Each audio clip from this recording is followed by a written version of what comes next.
Phases of water. Substances typically exist in three different phases. There's the solid phase, the liquid phase, and the vapor phase. At atmospheric temperatures and pressures, water may be found in all three phases, and it's the only substance to be found in all three phases in the conditions on planet Earth.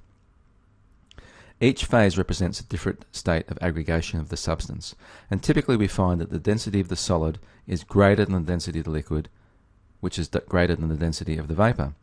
However, water is unusual in that the density of the liquid is greater than the density of the solid, which means that ice floats on water, which is useful because otherwise smaller bodies of water would freeze from the bottom up, which would be harmful to the aquatic life that forms and lives in them. There are phase changes between the different states, and the terminology is provided on this slide. Firstly, there are phase changes directly between two related or more closely energetically linked phases.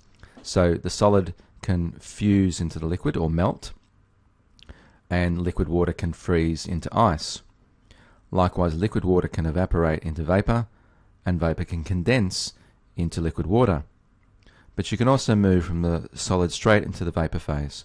Sublimation is the process of moving from a solid to a vapor, and deposition is the process from moving a vapor from a vapor into a solid.